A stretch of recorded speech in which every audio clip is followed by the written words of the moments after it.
list. Houston Texans versus Jacksonville Jaguars. I believe both teams coming off a bye week. Gardner Minshew is doubtful, I believe, at this point. He has a doubtful grade. We'll see how that, transpires through the week, what updates are. But let's just assume he plays for now because it's just more fun to play that game. Here's what I got in terms of fantasy projections. Deshaun Watson's one of my favorite quarterbacks of the week. He's a start. James Robinson, for me, at this point, is just a weekly start. I don't even care what the projection is, but he does have a start projection. DJ Chark, I like the most. Pay attention to Laviska Shenault. I'm always interested. Wait a second. I'm switching teams on you. Why am I doing that? Houston Texans, the start is David Johnson. Startable grade. I don't like him, but he's one of these guys that if you're in a dynasty league and you're trying to make a championship run and you're looking for cheap running backs, pick up David Johnson in a trade because the person who owns him, I guarantee you, does not want him. They'll take the cruddy draft pick if they're not competing. So if you need somebody, he's going to get volume. He's probably going to get you 3.2 yards per carry, but he's going to get you red zone touches. If you're looking for cheap running backs, they're hard to come by, but there are some in the waiver wire, system as well. So you can trade some of that capital this year because he's probably the most obtainable, reasonable running back in my opinion for the rest of the year. Will Fuller's a start. Then I got Randall Cobb, Brandon Cooks. Pay attention to Brandon Cooks, man. His numbers have been up since Bill O'Brien's been fired. The tight end there too has been seeing play, but there's been some injury, whether it's Akins or Fells, I don't know, but pay attention there. It's usually a better play when one of those guys is hurt. Jacksonville, on the other hand, if Gardner Minshew plays, he's a start. James Robinson, like I said, is a start weekly, and he is a start grade this week. DJ Chark, I don't love his projection. I don't know. And what I was going to say is Laviska Shenault coming off the bye week, is he further integrate? I'm always paying attention to rookies after the bye week, and he's a guy that David and I both like, so he could get an uptick, and I stay away from everybody else. Take it away, David. I got some bad news, Sean. And people are not going to want to hear this. We talk about selling high, right? You want to sell high, you want to buy low. Guys, James Robinson is the RB3 right now. And this ain't nothing against James Robinson, but Gardner Minshew's looking like an inactive coming out of the bye. It's looking like we are getting Mike Glennon or Jake Luton. Is that who is it? I barely even know the guy's name. It's not good news. Mike Glennon, just to cut in real quick, he's the most likely NFL player. It was weird. I was looking at a poll. He's the most likely NFL player to be confused with a giraffe on the field. Have you ever seen that guy's neck? Holy smokes. Anyway, sorry to cut in there. Mike Glennon. I always have to get a neck joke in on that guy. We don't want a giraffe at quarterback. We want little Uncle Rico the hyena, whatever you want to call him. Right. He's a much better, feisty little feller than the giraffe. But it's looking like we're getting the giraffe, and it ain't good. The giraffe is going to get eaten up by those lions on the other side of the field, on the defensive side. Yep. So James Robinson, guys, he's been great, but his value is never going to be – I'm not selling him in a dynasty. Let's clarify that. Let's clarify that. This is a redraft take. Look at the schedule, guys. He's got Houston this week, great. Green Bay next week, great. Then he's got Pittsburgh, a couple easy matchups, Cleveland, Minnesota, Tennessee. 2 out of 3 fantasy playoff matchups, 14, 15, 16. He's got Tennessee 14. 15, 16 is Baltimore and Chicago.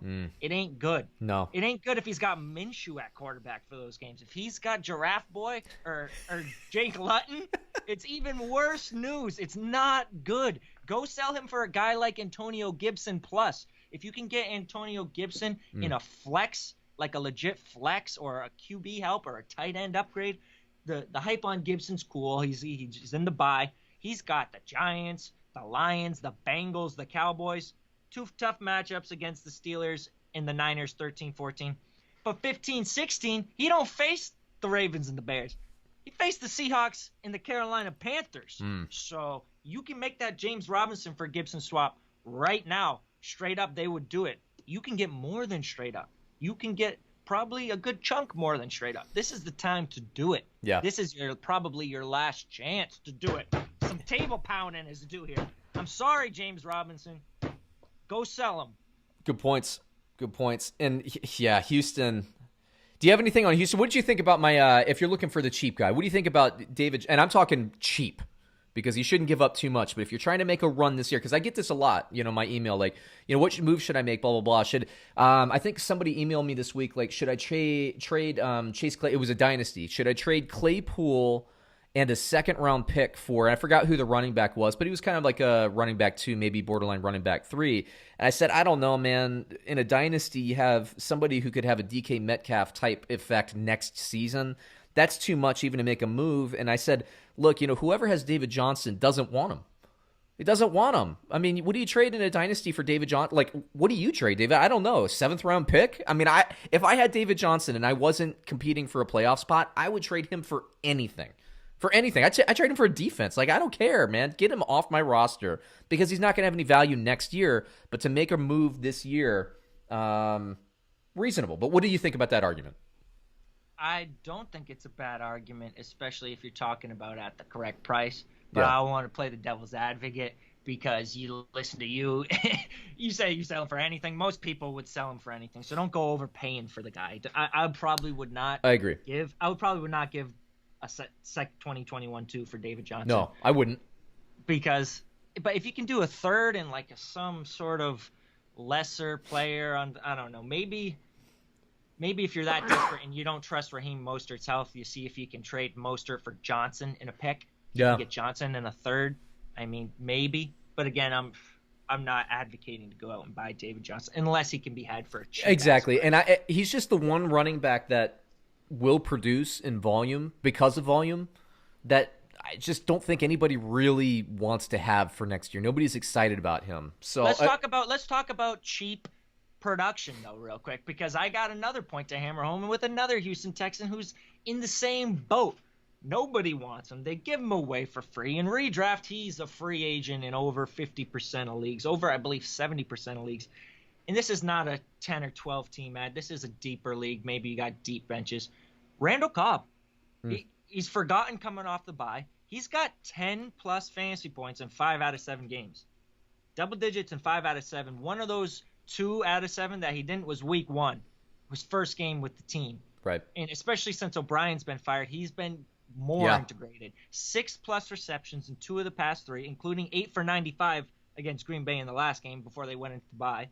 He's got matchups against the Jaguars and the Browns next. We already know about the Jaguars. The Browns are the second easiest matchup for fantasy wide receivers. 2 cake matchups next.